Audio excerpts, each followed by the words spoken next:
Hello and welcome to episode 4 of the Freeze Peach podcast. It is me, Niall, and I'm joined with the dark mistress herself, Christina. How are you today, Christina? I am going. I am fine, thank you. How are you? In all honesty, I've developed a deep hatred of technology. If you ever start a podcast, people, don't underestimate the ability of all these machines to break and then mock you by breaking again. Indeed.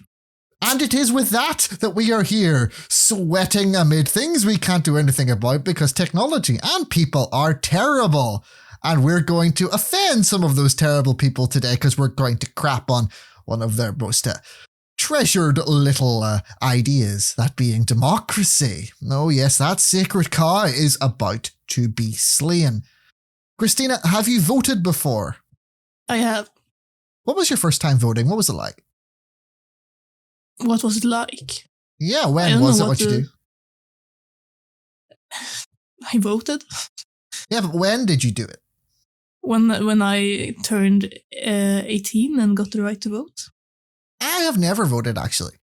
But I remember this really strange story when I got the right to vote, where it happened in school, and they didn't tell us what was happening. They just called us out of class, and they took us to the old buildings in the school I used to be, which was the boarders' quarters, where the boarding school kids would have gone in years gone by.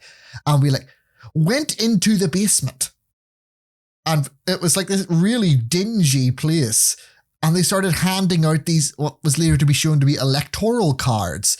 And it was for some reason now that the word voting is forever merged into my brain as going into the abyss.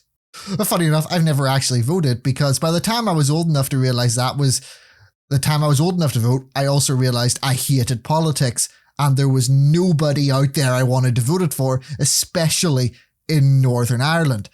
So I felt very estranged from democracy right from the off.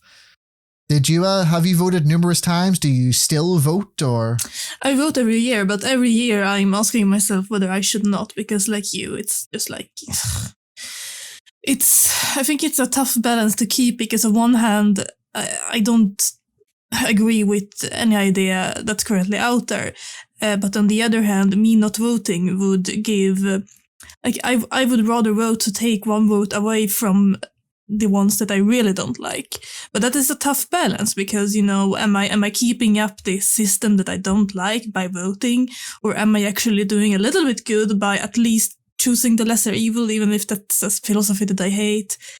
I have a hard time figuring out the best course of action, but yeah, I vote every year. There's an interesting moral background for me when I do it because we had this long time of conflict here in which the Irish Catholics try to get their civil rights and, gain equal political status with the Unionist Protestants.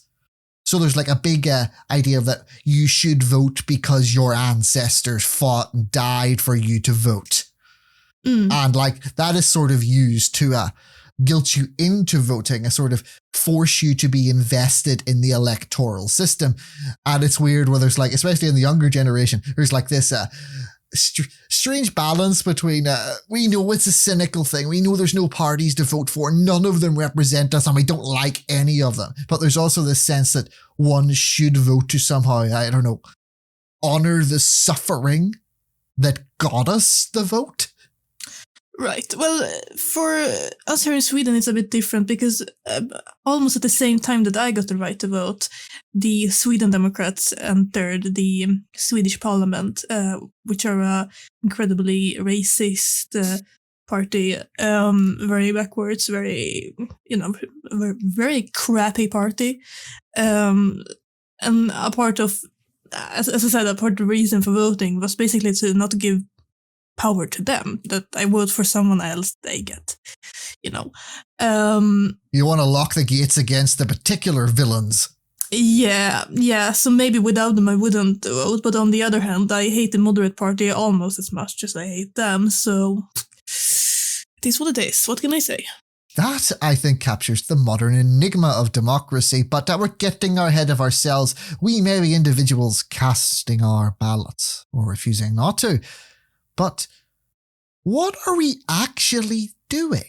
What are we really participating in? Democracy is sort of like the equivalent of going shopping, but for politics, it is just the normal thing that is done.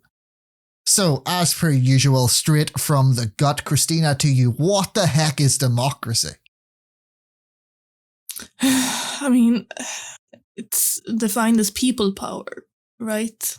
It is indeed. It's also stupid power. Why? No, but I see democracy as a very sneaky and insidious way to keep control over people without them realizing it. It's a way to give people a false sense of power while actually keeping the old institutions well and alive. Mm-hmm. Your gut feeling was incredibly accurate because literally, the Greek word demokratia meant rule by the people or people's rule or something like that. It was officially meant to be that the sovereign of the nation was not a king or a lord or what have you. It was the people. The government operated via permission from the people. And it showed up in Athens. Do you know who invented it, by the way? Ooh, I should know this, but I've forgotten that little... I actually asked that because it surprised me how little people know it. It's like, you'd think that was a name we'd all recall. And especially for you and I who are very well educated in this sort of thing, you'd think that name should come really quickly. But nope. I was surprised when I read it. It was some good dude called Cleisthenes. I was like, that didn't ring a bell. I'm sure I have studied this, but it was a long time ago. Yeah, well, democracy showed up in Athens via this fella Cleisthenes, whom I'm probably butchering his name, and either 507 508 BC, it's really hard to know back then, sometime about then. And it was about people choosing who would govern them, and this Cleisthenes fella thought this was a good idea. What sort of person do you think it would take to come up with the idea of democracy? What must have this guy been thinking? Because he was the first guy. It's hard to say without knowing the context in which he came up with it. Now think about it. You're in like this world that sees everything come from the gods, right? And you were ruled by archons, which were like the princes of Athens, and some other little city-states are ruled by kings and other varieties of power.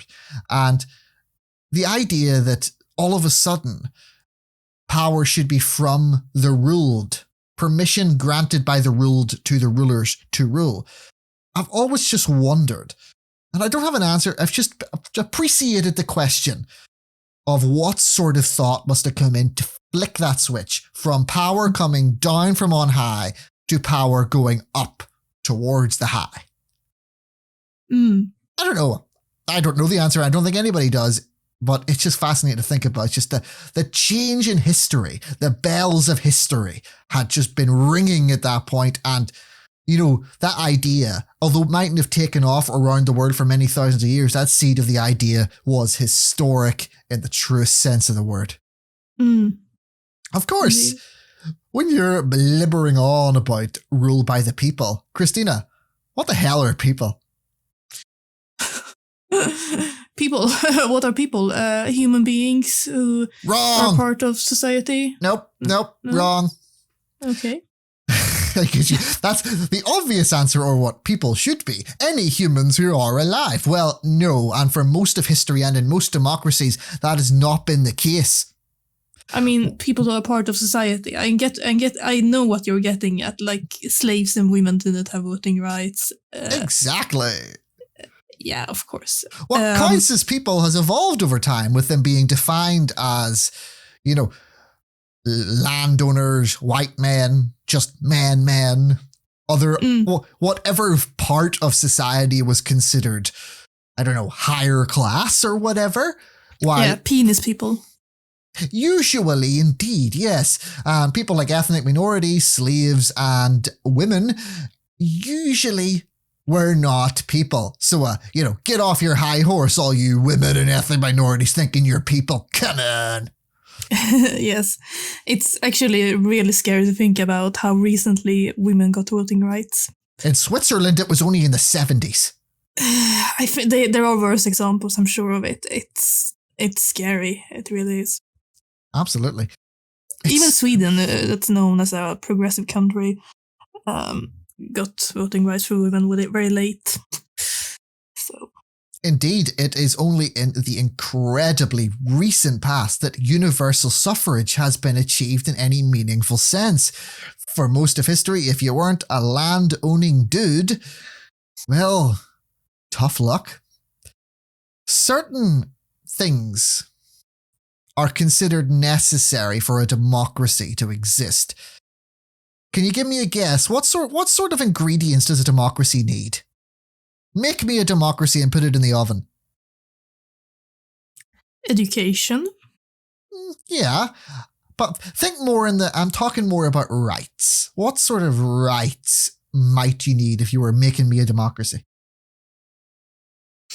I'm not sure where you're getting at. An example, I'll give you one example. Like freedom of assembly. You need the right to gather and show your collective opinion. Make sense? Yeah. What else might we need? Look to the title of our podcast. Free speech. Indeed, you need freedom of speech. You to effectively express an opinion. You need the right to have an opinion without being sent to jail.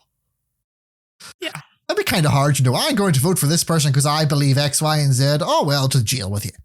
And so, indeed, we have freedom of assembly, freedom of speech.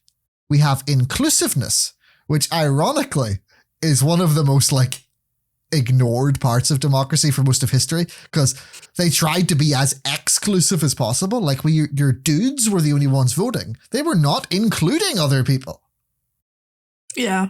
So it's probably a good thing to keep in mind that for most of history, democracies were hobbling along without some of the most basic parts of them. Another one is the related equality.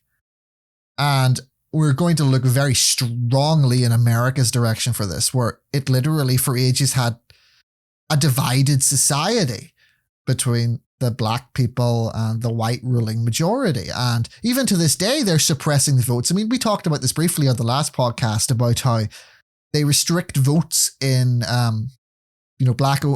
largely black populated areas to prevent them from voting. Yeah. So you need equality. And to this day, America, the standard bearer of democracy, still does not have equality. Holy ship ahoy. It is lacking some of the most basic ingredients to a democracy, considering they're democracy daddy, if you listen to their propaganda. Mm. Another one is membership. Having actually having the legal prerequisites to vote, being a member of society, having the right documentation and sort of things like that. And you can sort of use these to stop certain people voting. If you don't have a passport or something, you mightn't get to vote. It's a good way to suppress a vote. Another one is voting itself. You have to have a system of voting of some sort. Fairly uncontroversial. And lastly, you need right to life. You need to be alive. That's a good start, yeah. Yeah, we like to particularly start that way. We're doing zombie voting and all the dead are just applying their suffrage. But yeah, so I'm assuming just by that little taster, you can probably off the top of your head realize that a lot of the big democracies are lacking a lot of basic stuff that we would consider vital to democracy. That cake has not been filled with all of its ingredients. It's half-baked at best. Yes. Do you think Sweden has a fair democracy?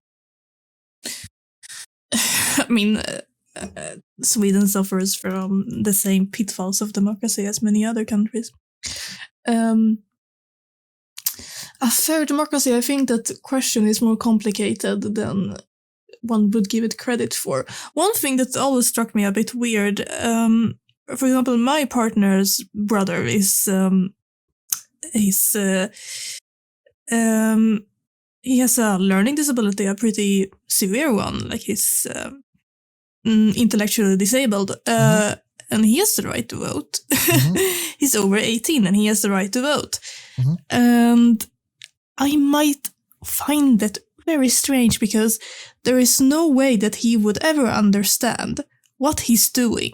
And it will be very, very easy for his mother, if his mother was, a bit morally bad, to tell him to vote for a specific party. It's so easy to abuse such a thing. In that case, I would say that it's better to not give him the right to vote, because there is no way that he would actually understand what he would vote for. And if he would vote, he would be manipulated in one way or another. Absolutely. And that is very strange to me, that it's, a thing.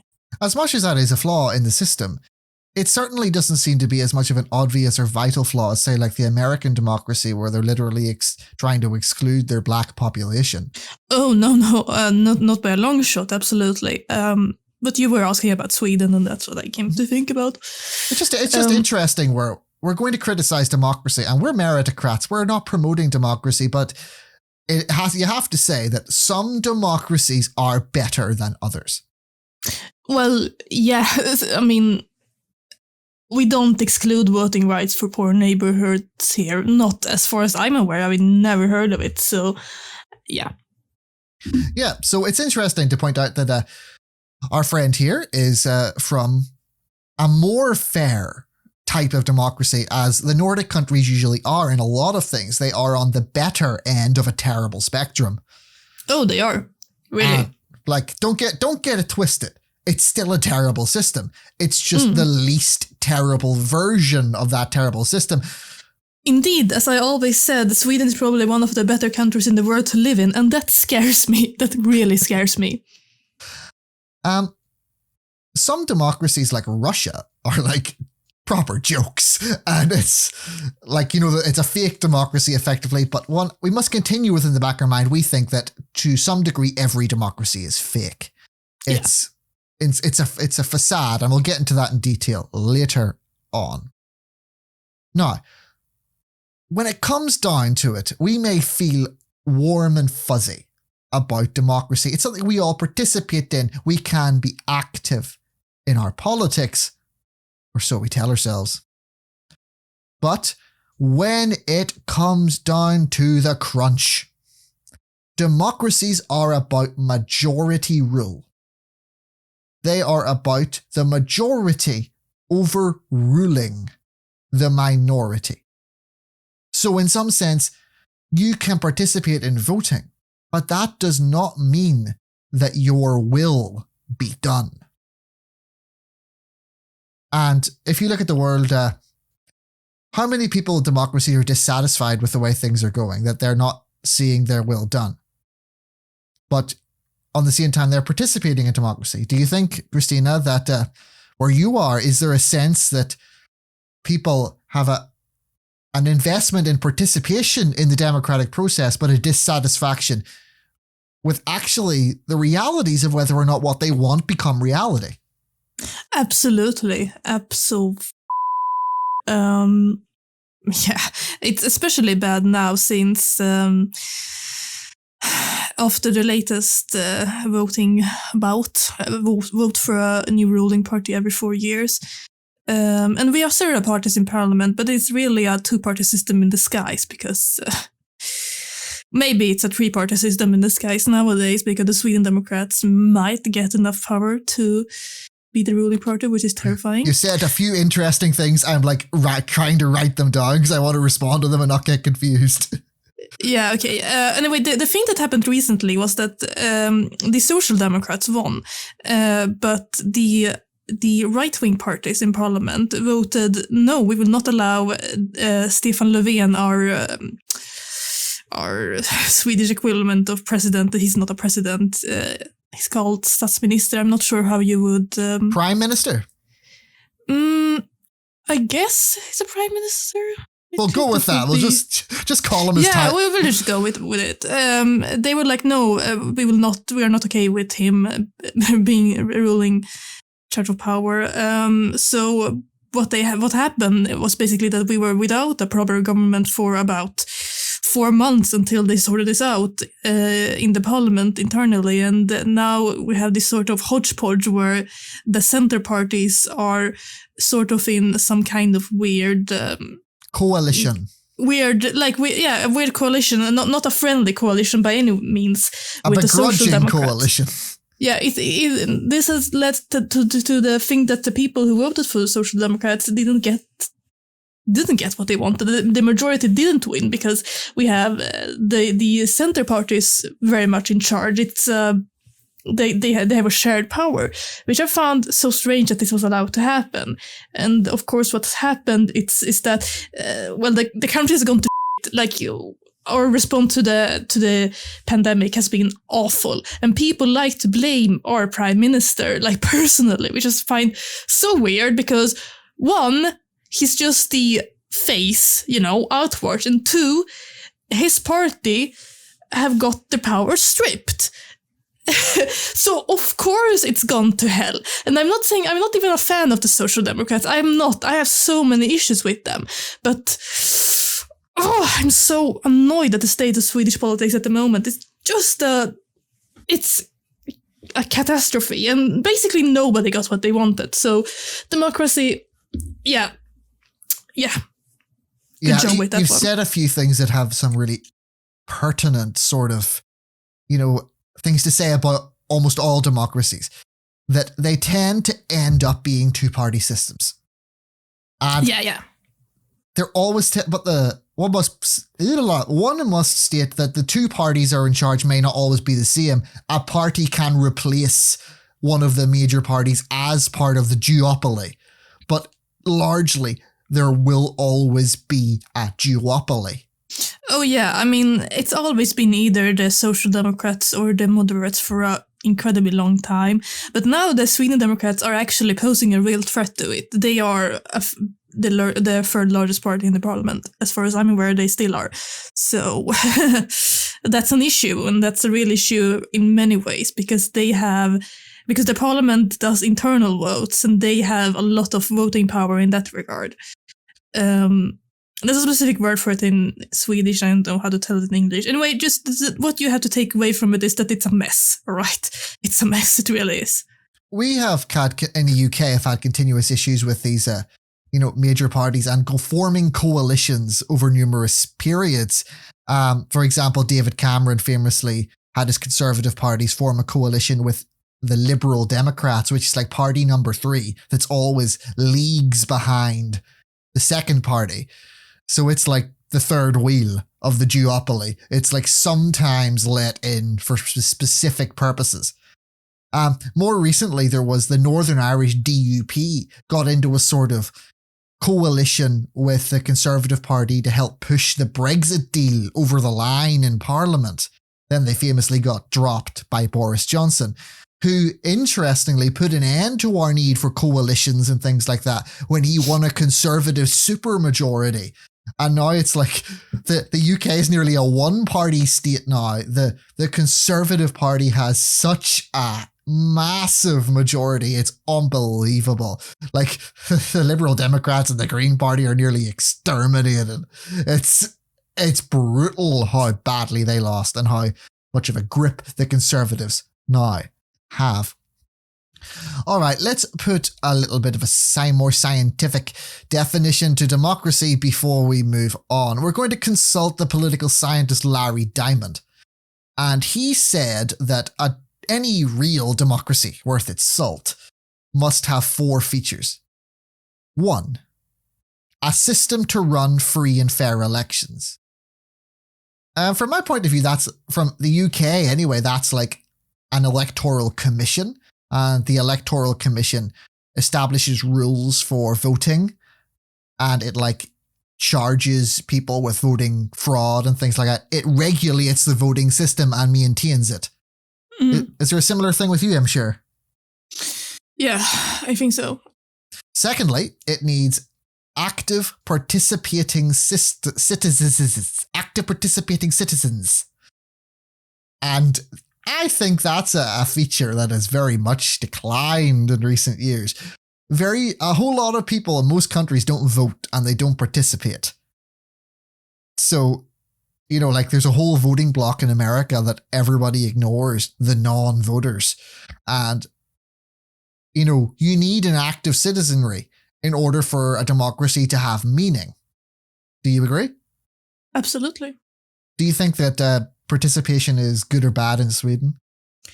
I mean, anyone can join any party they want anytime. Now it's a grind to get actual power in the party. I'm specifically talking to does the average person vote? Yeah.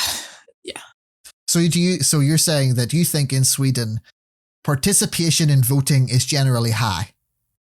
I think so. Not as high as many would want, but definitely higher than in many other countries. I don't know the answer, but in the UK and America, it is profoundly low. Turnout. Okay, I don't know the answer either, to be honest. I'm pretty much just guessing out of my but I think so. I think that's the case. That's fine. Now, the third ingredient of Larry Diamond said is human rights of all citizens, which makes sense. You should have a citizenry that's looked after in basic ways. It shouldn't be like, starving to death, or it shouldn't be being terrorized. It should have its human rights intact. Right. That's a good start. Yeah, you generally need to have functioning, non-oppressed people in order to have a meaningful vote in a meaningful politics. Immediately, a lot of the countries fall out of the loop there. It is quite disturbing. Like, there's a part in the back of my mind going, everything we're talking about, it's like, so many countries that have democracies that don't have these, or like have very bad, crappy versions of them. Indeed. The final one we need is a rule of law. There needs to be some system in place that the decisions of the people, or the politicians who represent the people, actually have meaning. So they need to be added to a codified book of laws with systems to enforce those laws. So you've got the courts and all that sort of stuff that's there to prop up the will of the people. All that sound logical to you? Yeah. Do you think that democracy, does Sweden have a good, strong rule of law? Is the law powerful in Sweden? Is justice done in Sweden? I'd say it has its issues. That's probably a fair assessment. For example, in most countries in the Western world, the law is usually more stringently enforced with poor people than it is the rich people or ethnic minorities when it is with the ruling majority. So it's not. It's rarely perfect that the will of the people is represented in the system, the legal system that is there to maintain the will of the people. Mm-hmm. So it's profoundly problematic, to say the least. For the moment, we are going to take a break and then we'll be right back. Stay in your seats. Thanks for listening to the Free Speech Podcast. Check in every Saturday for a brand new episode. If you like the podcast, please leave us a 5-star review wherever you're listening. It really helps us in the rankings. If you're on YouTube, please subscribe to the channel, click the bell icon to receive full notifications when new episodes are released, and of course, like the video. Please consider sponsoring us on Patreon. Due to not being based in the USA, our channel is unfortunately not eligible for advertising revenue on the Anchor network. A small monthly donation will help us cover our costs. Just visit patreon.com/thefreespeechpodcast. Your contribution is greatly appreciated. And remember to catch us on social media. We're on Twitter @the2peaches. On Facebook at facebook.com/thefrozenpeaches. And on Instagram at instagram.com/thefreespeechpodcast. And back to the show.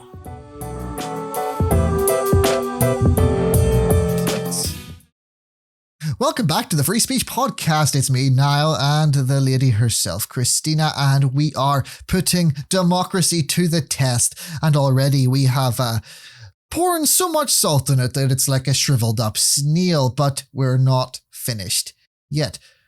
Surprise, everyone! There's more than one type of democracy.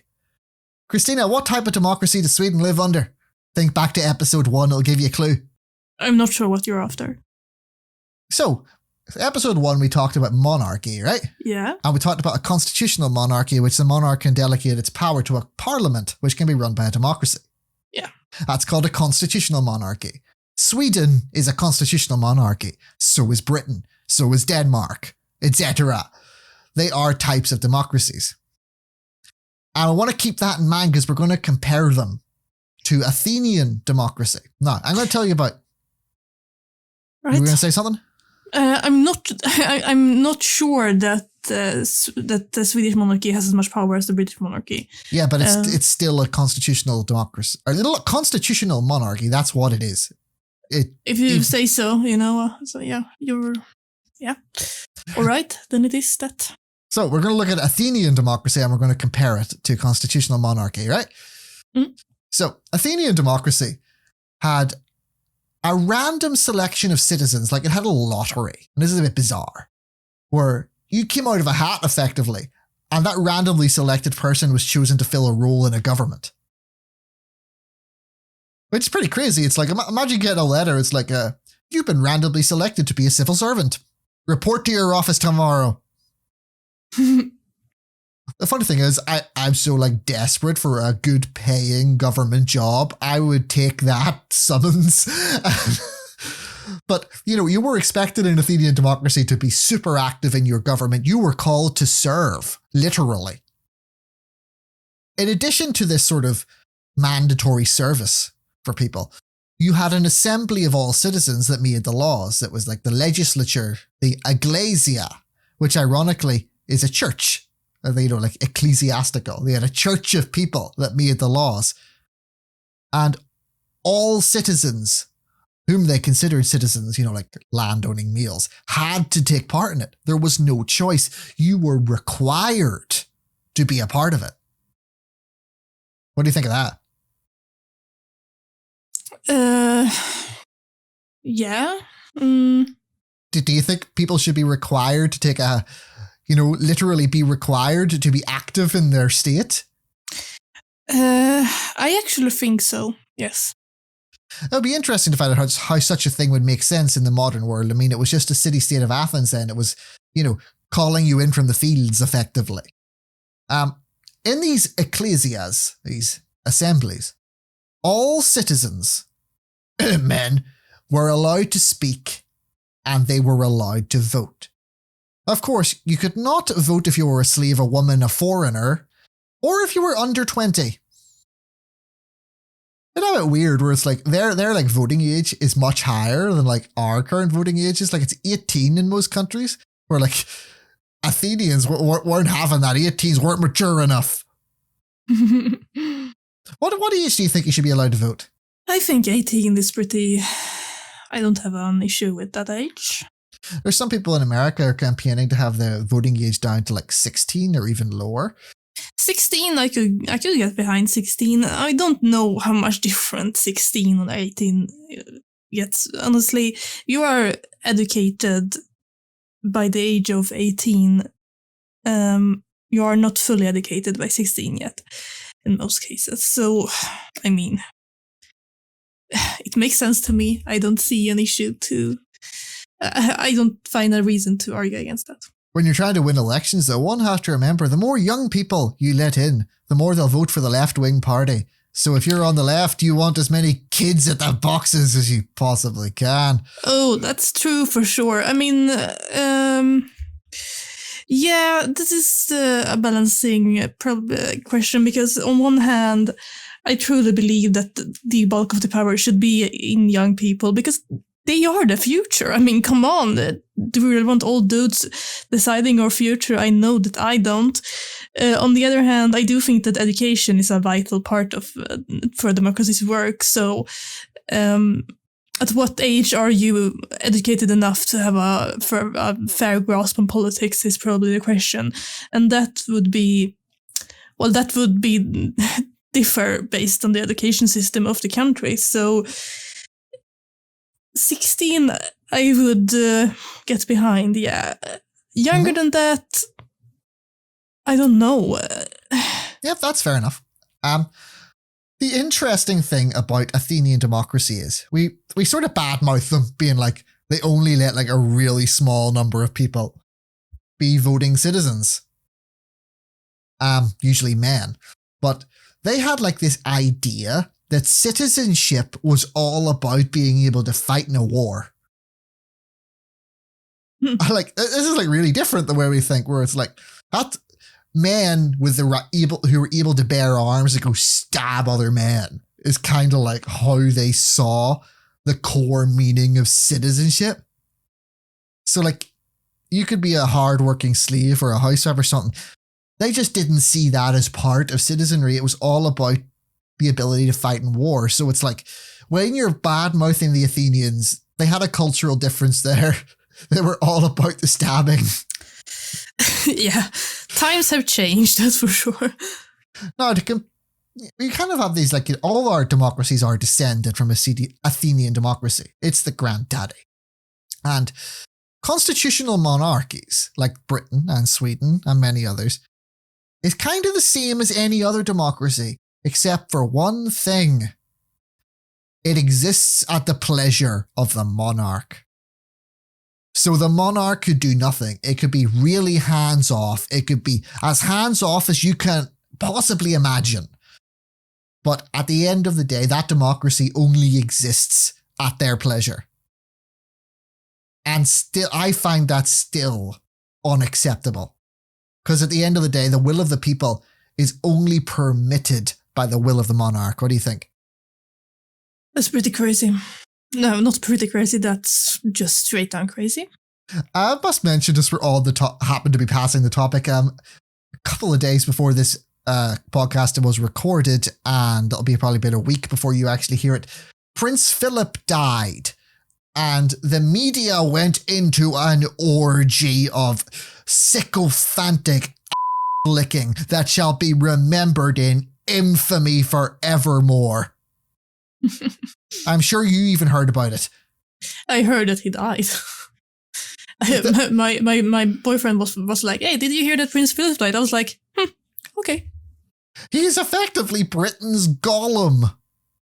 Yeah, I mean, like, it doesn't surprise anyone. He was old enough. Who cares? I really don't give 1 ounce little microscopic damn about it.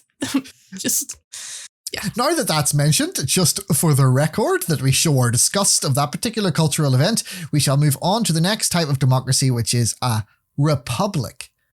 A republic is a democracy with an elected head of state who sits a given term, like a president. America is often fond of saying these days, it's not a democracy, it's a republic. And you'll often hear that from right-wingers who get criticised for repressing the vote. And republics have some interesting bits involved. They often have a constitution which take things off the table, like the American Constitution. In a constitutional monarchy, as suggested by the name, the monarch is the constitution. But in republics, the constitution is a piece of paper with stuff on it. And we know how seriously Americans take their constitution. Oh, yes, they do. So the heart of it is that in a republican democracy, they think there are things that are off the table for people to vote on. There are things you can't vote on. They're separate. They're sacred almost. What do you think of that?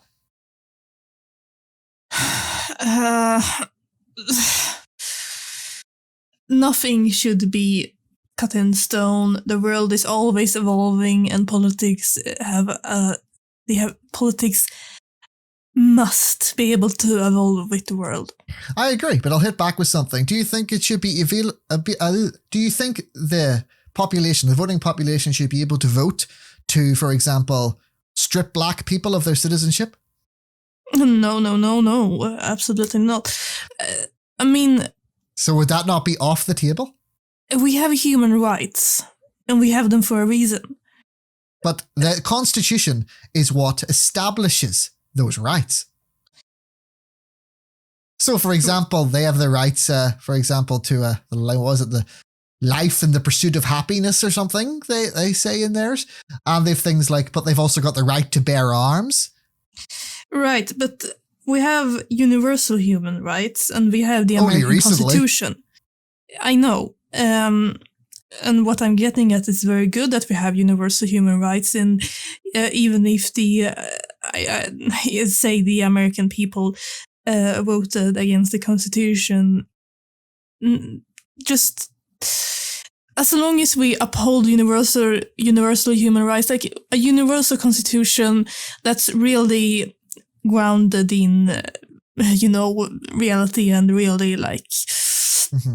The obvious basic human rights, a universal constitution that no country should have a right to go against. Now, what the country does with their own private little constitution, flag burning, bear arms, all that jazz, I don't get it. Flag burning is allowed by the Constitution. In fact, it was upheld by the Constitutional Court that it was a type of free speech. Which really? It's a freedom of expression. It's in the Constitution. Oh, right. Wait. Yeah. Yeah, I knew this actually, but Americans are so hilariously offended by that. What I'll say about constitutions is, well, for the moment, here's how it works. You can edit them, but you have to have a super majority, a super vote to make an amendment. That's why there's only been like 18 of them or something. Like, it's hard to change those documents. I think, however, there should be at 25-year intervals when they must be revised. Yeah, I was going to say that as well. There should be intervals in years where they have to be updated. I was just going to say that, so you read my mind this time. It's only rational. I mean, come on. We're going to have a whole episode one of these days on that subject. For now, let's move on. The American founding fathers thought that a republican democracy with an elected head of state, so you had an executive branch and a judicial branch and a parliament, was better than direct democracy, which is every single person directly voting on issues. They thought that would be chaotic, and they thought a republican structure was less likely to fracture into factions and bitter divisions. Yeah, because that hasn't happened. Well, it turns out that they were greatly mistaken, were they not? And countries like Switzerland have a very nearly direct democracy, and there's actually a political movement in America now to be more direct of a democracy, and there's various ideas about that, going around. Yeah, look, if we're going to have a pure democracy, then have a pure democracy. I know that there are a lot of people around that say a democracy has no meaning at all unless each and every person out there has a right to vote, and they are saying this in the extreme, which I get the thought behind that, but we as meritocrats have our own objections to that thought, but we'll come to that. It's interesting because whenever the founding fathers of America, it was a different world. It was a primitive world. It was late 1700s. It wasn't the present day by any sense. Having everyone have a vote on something would have been impossible. Just simply impossible by the economic and technological conditions of the time. Yeah. Nowadays, with the internet and things like that, doesn't sound so crazy all of a sudden, does it? No.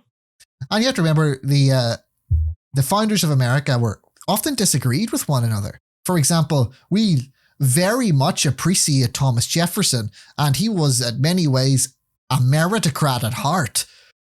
And he very much disagreed with a lot of them. So these weren't a unified sort of group of people that agreed on everything. And they when they created these founding documents, it was a compromise with each other and a compromise for what was available and what was possible in the time. Yeah. So, that's why we need to revise these constitutions that they wrote, and we need to reconsider things. So, for example, even though the American founding fathers might not have liked direct democracy, you have to remember that if they were alive in the present day, they could easily have sang a very different tune because they weren't idiots, and they would have been able to look at the conditions that exist at the present time, and they might have said different. Didn't Thomas Jefferson have slaves? He did. He was a very fascinating person and a very complicated person. I am sure we will one day have an episode on him all on its own. Yeah, I just want to touch upon this before anyone, say something stupid in the comments.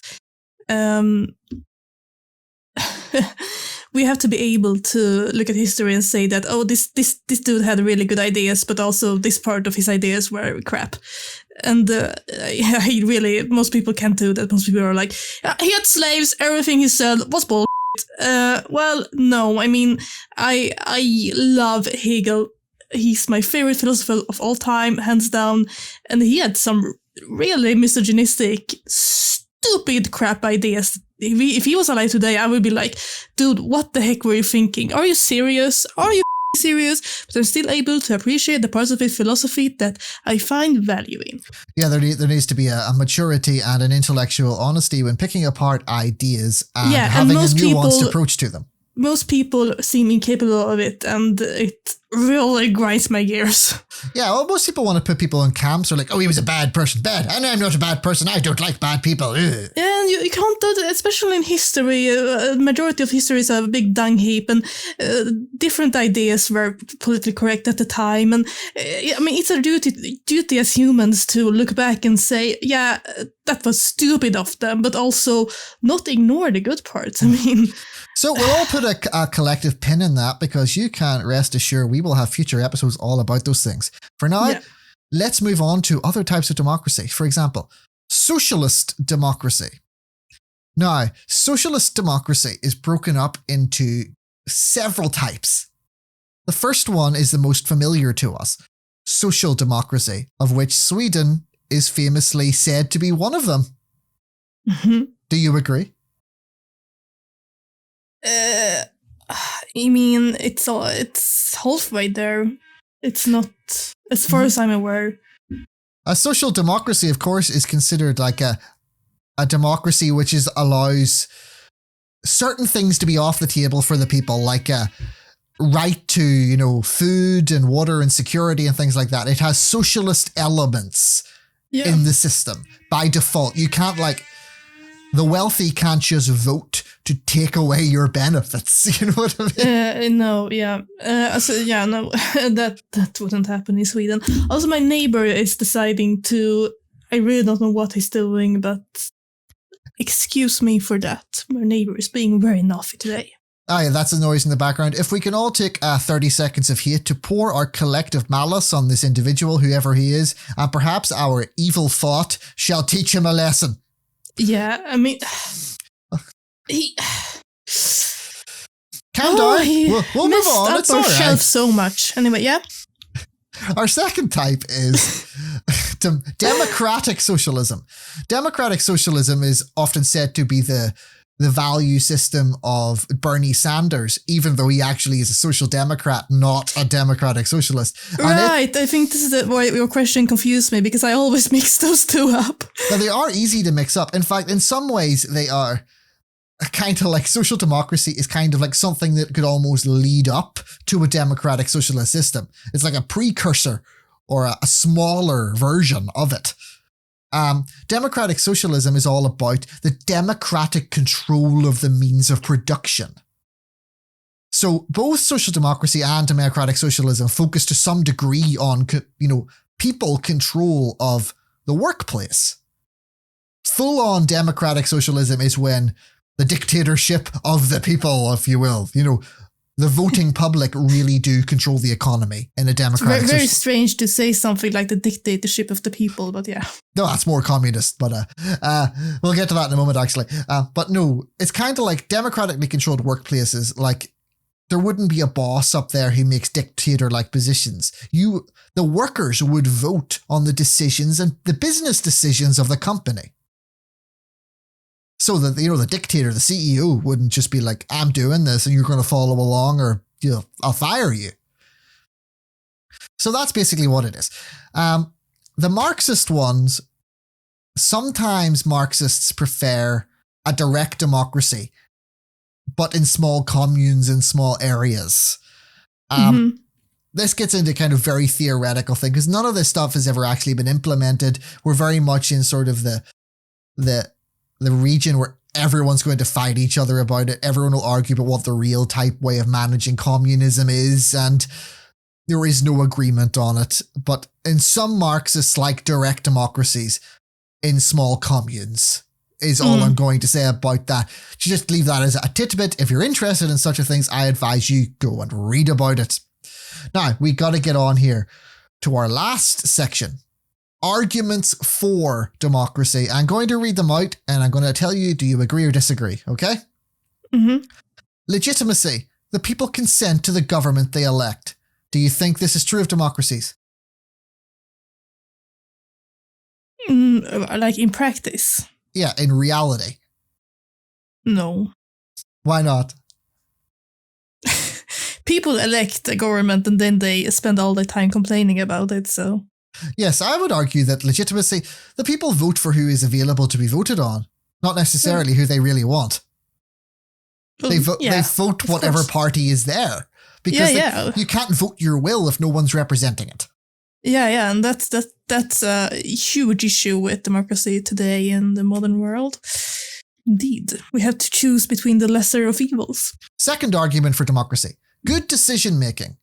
Increasing the number of decision makers increases the likelihood of coming to the right answer. I'd say that idea has more... I was waiting for you to just say that's nonsense. Yeah, I mean, it doesn't happen in practice, right? I mean, some people have more power than others, and... But you also have to look at the people they vote in. Donald Trump, etc. Did the majority who voted for him, did they come to the best decision? Yeah, that's what I want to say, like... Sorry, I have trouble gathering my thoughts today. If we... there is a clear issue why giving voting rights to really uneducated and dumb people is, well, an issue. Just look at Donald Trump. I don't think there's any real relation between increasing the amount of decision makers, because they're not really decision makers. They vote for a representative who will make the decision on their behalf. Yeah, what I want to say is that if we increase the amount of decision makers, we also have to increase the amount of educated people. Those two have to go hand in hand. Otherwise, we have an issue. I agree. So I'm not very fond of that one. I don't think it's got any bearing on the reality of democracies. No, I mean, I support it if increasing the amount of decision makers also means that those decision makers are well educated. In that case, I support it, but in practice, that's not what it is. So, okay. Number 3 argument for democracy: peace. Democratic governments don't tend to go to war with each other.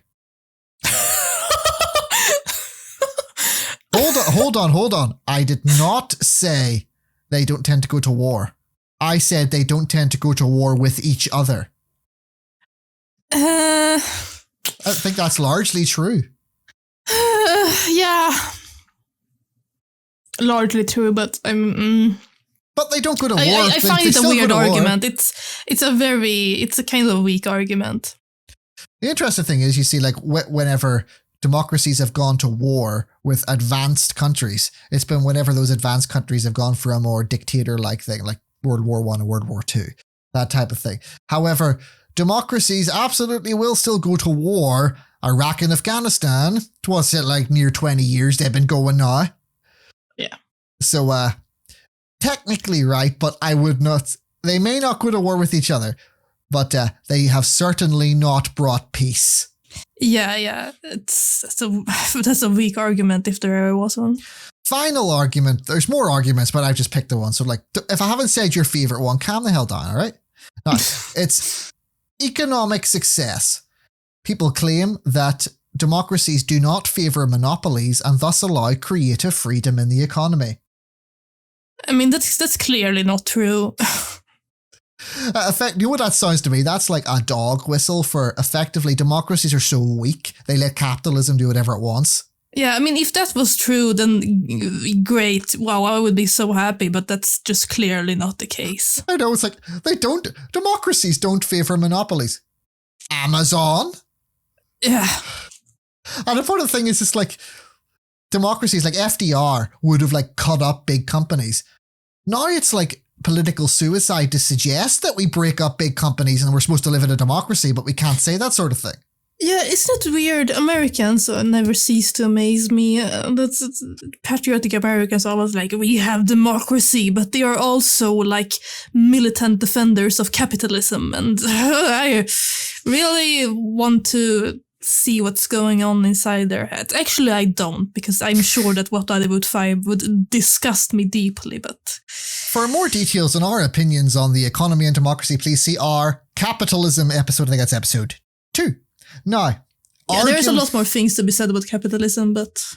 And I'm sure we will continue to go back to it and you'll be slowly fed to the back teeth of it. Now, arguments against democracy. I've picked 3 of them. There are 1,001 of these, so I've just picked 3, all right? Number 1, the irrational voter. Popularity leading to election results, not ability. They tend to lead towards populism. Yeah. So, yeah. This goes to a little theme that you've been bringing up quite regularly, is that the voter must be educated, the voter must be well informed. And another point that I want to raise, one of the most terrifying things about learning philosophy was learning rational argumentation and realizing that nobody in politics ever uses, actual rational argumentation. It's all about rhetoric. It's all about being popular. And that poses a real issue. If you don't see why that poses an issue, I really don't know what to say to you. It's a popularity contest. People are persuaded by style over substance. Yeah. That's just absolutely, with a 100%, almost nobody looks at the rational argument because there are none to be found. It's all rhetoric. It's all, do I like this person personally? And that just really is totally irrelevant. But just look at Donald Trump. The people who voted for him, they voted for someone who's literally not got a single functioning thought in his head. Yeah, and when asked what do they like about Donald Trump's ideas, they're like, oh, I don't know, I just like him as a person. And that's... So I think we can agree voters are irrational. Voters are really dumb, and if you don't see the issue with that, then you are really dumb. You are staggeringly dumb, and I dearly hope that I will never get to meet you in my life, ever. You see, this is why we call you the Dark Lady. Now, number 2, democracy as a facade. Elites, like capitalist elites, hide behind democracy to rule in the background. Yeah. That is undeniably true. You can't vote on the market. Again, see our video, or see our episode on democracy.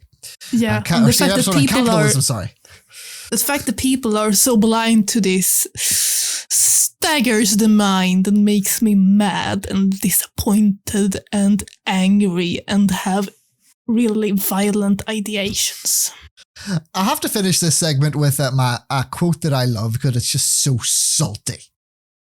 Mob rule. The famous Socrates said, democracy, which is a charming form of government, full of variety and disorder, and dispensing a sort of equality to equals and unequaled alike. Effectively, what Socrates was saying was that democracy dispenses of merit, where literally, as it was another writer that says, your stupidity is worth as much as my expertise. Yeah. We all have one vote, after all, and it's worth the same. Yes. And the idea of meritocracy, of course, is that we wish to allow people to vote on what they understand and to vote in an optimally informed and expert manner so that votes have real meaning and people aren't subject to manipulation, to propaganda, to irrationality. And that's that quote basically summarizes why we are meritocrats and not democrats. Right. And I want to say, I find it so weird because when I raise this argument, people seem to think that opens the back door to restrict voting rights for certain groups of people, which in that case, it isn't meritocracy. There's nothing more to say about it. In a meritocracy, merit is in charge. Not gender, not skin color, not, class or anything, preferably in a democratic or in a meritocratic world. There are no class differences in that way that we have now. I'm going to throw out an example where if you have if you're qualified in a certain area and you can vote on that area, say you studied economics and that's your job, you can vote on economic policy. But say you wanted to vote on something else that mattered to you, like agriculture, but you weren't trained in that.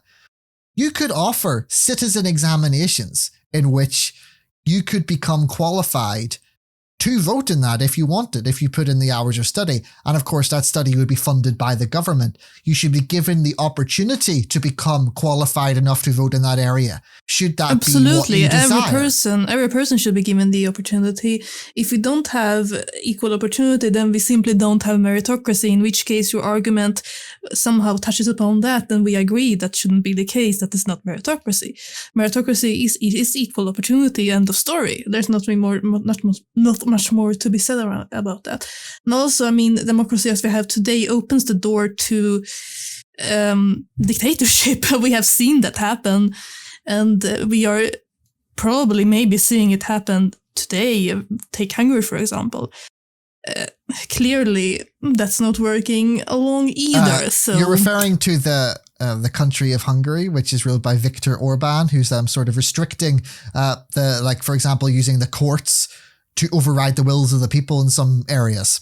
Yeah, he seems to slowly make himself into right. It's good that you brought that second up. Hitler and It sounds more like joke Hitler. He's like little Hitler because he's not a great man. Let's face it. He's not expanding his personality and his influence anywhere outside Hungary. He's a bit of a fraud Hitler, a small Hitler. Yeah, and you know what? The worst part is that I'm not even surprised that Hungarians allow this to happen. I'm not saying that each and every Hungarian is a fascist, clearly not, but my experiences as my family have the roots in Hungary.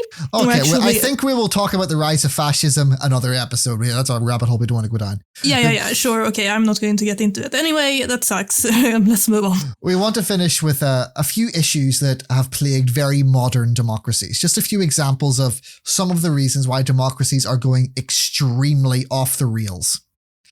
Number 1, gridlock. Using tricks like filibusters and parliamentarians and procedural tricks to override the will of the people. This is a continuous issue in America where there's a concept called a filibuster. You used to have to stand up and talk until a timer runs out and then a vote never happens. Mm-hmm. That was called a talking filibuster. Yeah, I learned about this from Parks and Recreation. But they had it in America where eventually they didn't even need to talk anymore. They can just vote to filibuster. And effectively, it's made the Senate, where any bills have to pass through, impossible to pass legislation because the minority party, usually the Republicans, the Democrats very rarely ever use it because they're soft, will just not allow anything to be voted on. So even when the Democrats are in power, nothing happens. And the Democrats, Joe Biden specifically at the time of recording, is very reluctant to get rid of the filibuster. Another example was the parliamentarian, who's an unelected advisory role, who advised against increasing the minimum wage to $15. And they could have just overruled them, but they didn't. Effectively, they're using features and tricks to trump the will of the people. Loopholes. No. So, this idea of gridlock where the parties have just dug their heels in and they're using everything to grind government to a halt. It's not doing anything because procedural bits and bobs are used just to not do government. Yeah. So what have you voted for, son? It's clearly a problem. Number 2, election fraud. Messing with the elections. For example, as we mentioned in last week's, there was a vote for whether people were going to unionize in Bessemer in Alabama against Amazon. And the vote came back negative. It was really sad. They're not going to unionize. It was a no vote. But Amazon tried to interfere and did loads of tricks to try and make the vote skew in their favor. Yeah, also cue the trumpets invading. Oh, we'll get there. But there is a point where people with power can use their power to skew the vote in their favor. Mm-hmm.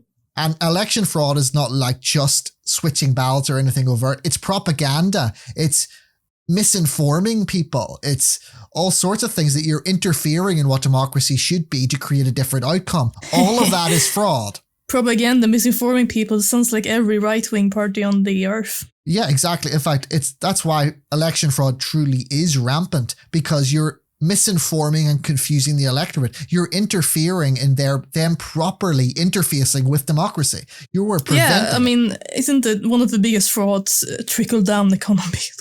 Yeah. Next one.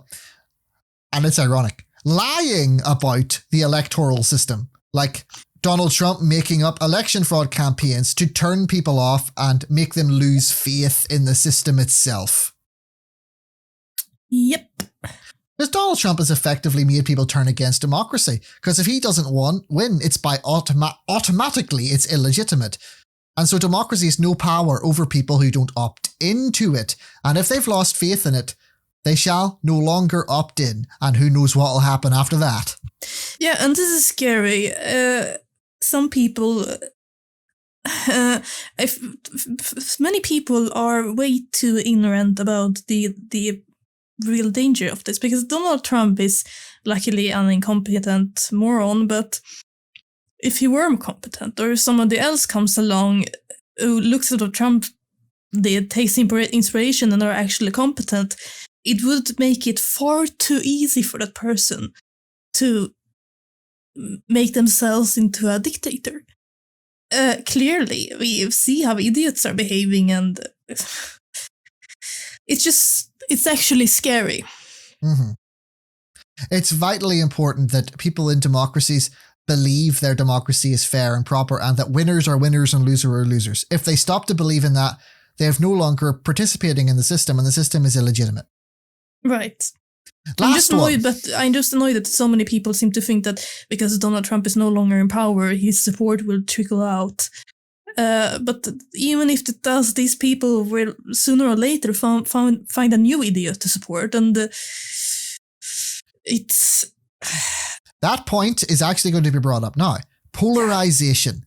When one party is in charge, the majority lives under a perceived tyranny. Nobody can imagine voting for the other party. Mm-hmm.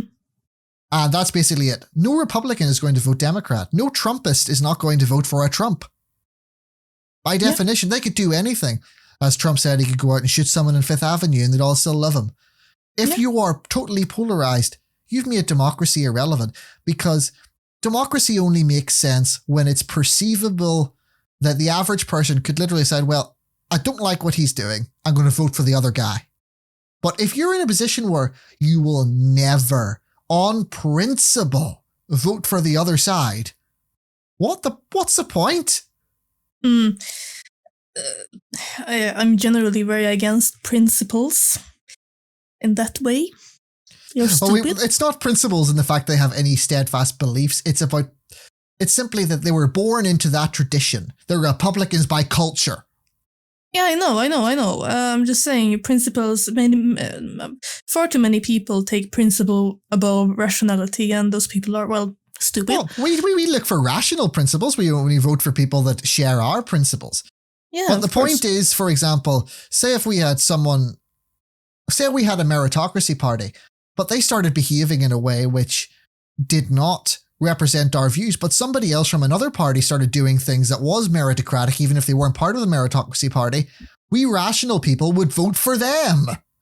Yeah, that's absolutely, that's what I'm saying. You're saying rational principles, but I would like to say no principles, only rationality, because rationality alone can help us. Just straight down. True. I agree with you. So I'm sure we can all agree that even though democracy gives us the warm fuzzies, that we feel active and participation, we all think it's innately good in our hearts. It's not good at all. It's actually terrible. It's a front for capitalism. It's full of corruption, lies, and deceit. And you must be out of your gourd to think this is a good system. Like, seriously, get off that junk, son. Yeah, it can be made into a good system by meritocracy. Indeed, in fact, meritocracy is then what democracy wants to be. Meritocracy is the evolved version of democracy, where votes are attached to logic, they're attached to expertise, and therefore you can select leaders from your peers in a rational manner. It is not a tyranny, it is not a dictatorship. Everyone has the same opportunity to be eligible to rule. Yeah, actually, I think that we should talk about this in a coming episode. The fact that so many people seem to think that rationality is cold and unfeeling and will lead to bad things. That feeling should be in charge because we want people to feel good things. Yep, look, we all like to feel the fuzzies. I know firsthand how love can lead to tremendous amount of abuse and suffering, and I'm fully ready to take this discussion with anyone because I truly, firmly, in my marrow, believe that rationality is the only thing that will actually create happy people. I agree. Alrighty, thank you for listening to us, and please take a moment. If you like listening to our lovely Dark Lord, Christina, please consider going over to patreon.com/the Free Speech Podcast and donating $1 to $5 or even more. It doesn't matter how small or little. And if we get a few more patrons, we might do a little extra just for you as well. But it really helps us, and it'll really help us do this into the future. And we'll be motivated, we'll up our production value, and it will give us a lot of hope. And we know it will allow us to do this and serve you for longer and do it better. So please, for now, if you would like to see my moderately beautiful face on YouTube, then give me money so I can afford a camera. Until then, thanks for spending time with us, and please stick around a bit longer as we react to and seeing things on the internet. For now, we need to take a break.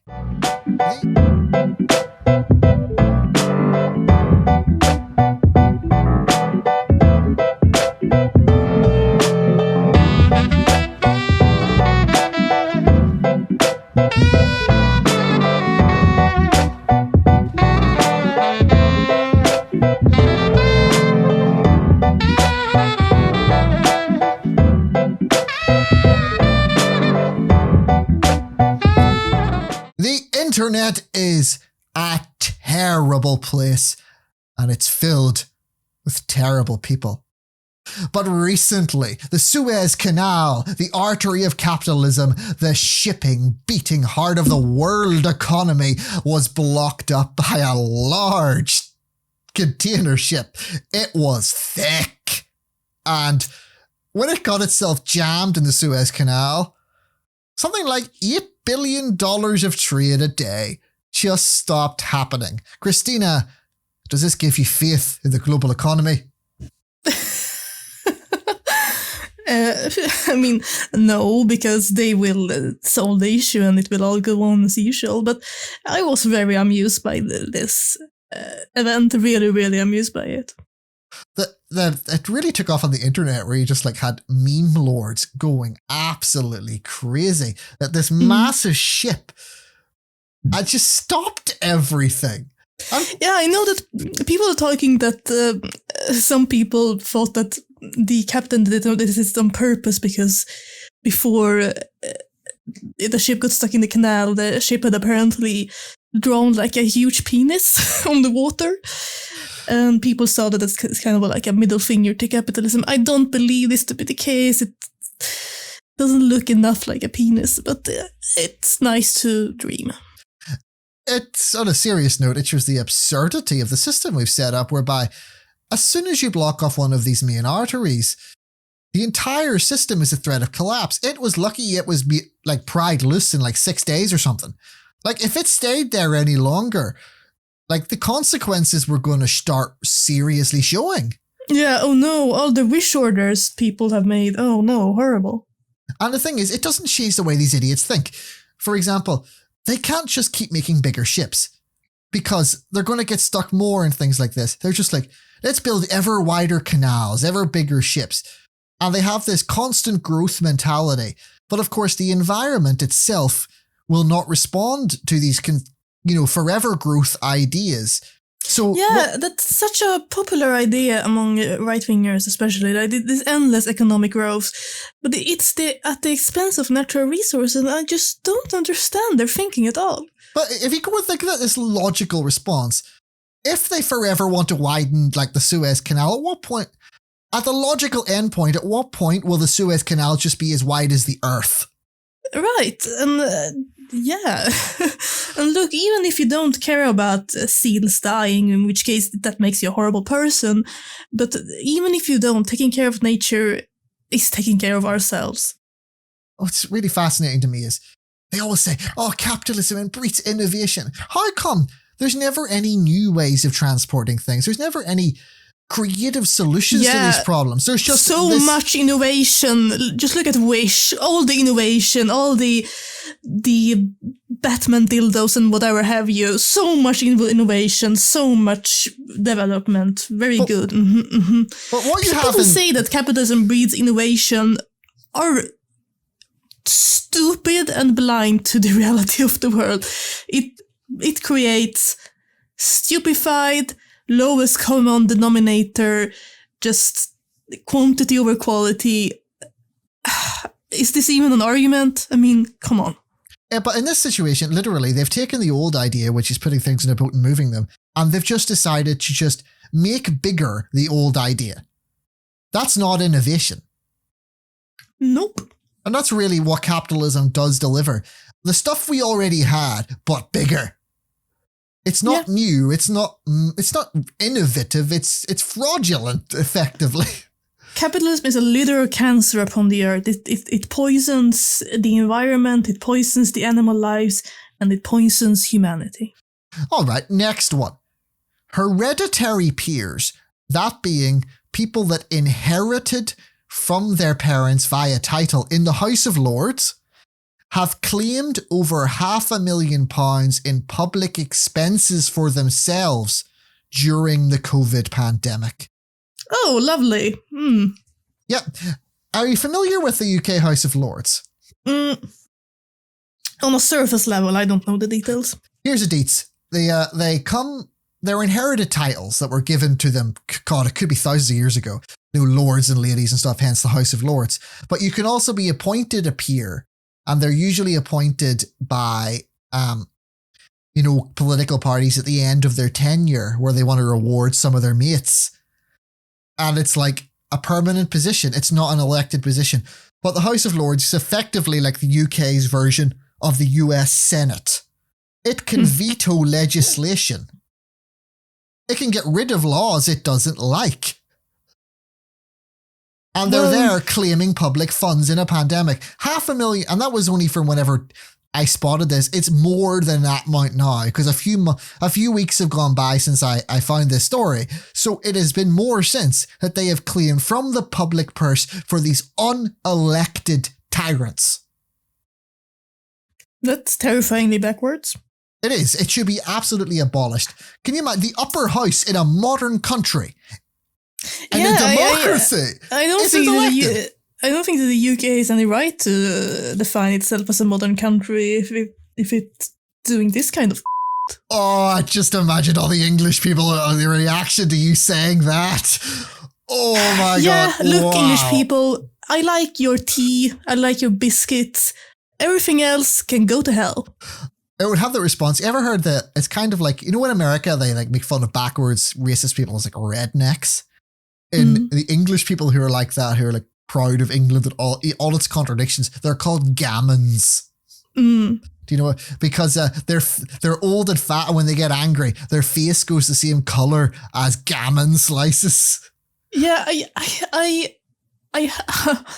I'm having a hard time grasping the English mentality. I would actually watch a bit of English television shows like QI and Taskmaster. I love QI. Yeah, QI. Oh my God, we have Okay, back on track. Yeah, just saying, Loving it. Anyway, that seems to be such an odds with this mentality. I don't know. Inland seems like a weird place to be. It's got a lot of I like a lot of stuff. things from I like a lot of cultural like music, good music, Radiohead, Muse, good bands. But the politics and the obsession with the Queen. It's a wee bit medieval. It's very strange that a country with that mentality can produce such good music. Next one. A Twitter user called Tristan tweeted, "Yes, normalize therapy, but also make therapy affordable, if not free. Far too many people turn away from therapy because visits with a therapist cost hundreds of thousands of dollars a visit. Mental health care should not be a luxury item." Oh no, God, I feel so strongly about this. And look, even in Sweden, I would like to get on this. We have the ability to get free mental health care, but it's very, very difficult because there aren't enough therapists in proportion to the amount of, people who feel really bad. So you have to sort of make like a really good argument for why you deserve this. And even then, it's very difficult. Even in countries like where in England or Britain where the NHS, where you get free healthcare, it's still the fact that it's easier to get physical healthcare than mental health care. Mental health care is not considered of the same importance as standard healthcare. We are at a level where actually paying good money for a therapist is easier, which, it clearly isn't. I couldn't afford it. And that is a very big issue. I feel very strongly about it. I think that countries should put a lot more effort into, creating opportunities for mental health care for everyone that needs it. Clearly, that's difficult, but there aren't enough funding to even try to do this. So we spend a lot of thought for our bodies, spent a little for our minds. Now, a tweet by user Tom. "I want to live in a world where a plumber can pursue his passion and get a PhD in medieval studies if he wants to in his free time at no insane cost, and have just as much financial security as his lawyer or doctor neighbour. Learning is a right. It shouldn't be reserved for the privileged, and it just so happens to be the first step to making a better world." Absolutely. I mean, in Sweden we have free education, but up to a limit, actually. I think after a certain amount of university courses, you have to pay on that. I'm not certain about this, don't quote me on that, but there is some kind of soft limit on that. But yeah, I couldn't agree more, really. It brings out a value which is not really often talked about, that not just as learning as a part of social advancement. You can already have your career and be happy with that career. It's learning as a life enhancement. Why do you think I studied philosophy?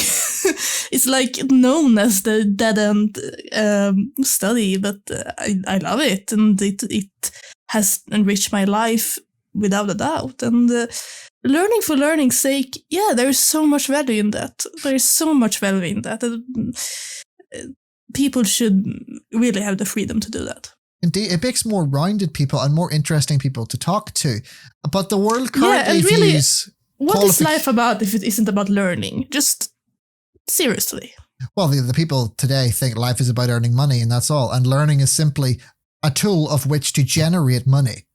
Yeah, well, the people are wrong. Life is about learning. I will not discuss this because I am right and you are wrong if you disagree. I like this one because there is a plumber in my town who in his spare time has got a bachelor's degree in vocals and opera singing. And that's he charming. Occasionally fixes my lights. That's so cute. So, yeah. There was the terrible internet for you this week. Please join us again next week. I'm Niall and this is Christina. This was the Free Speech Podcast and we'll see you again next Saturday.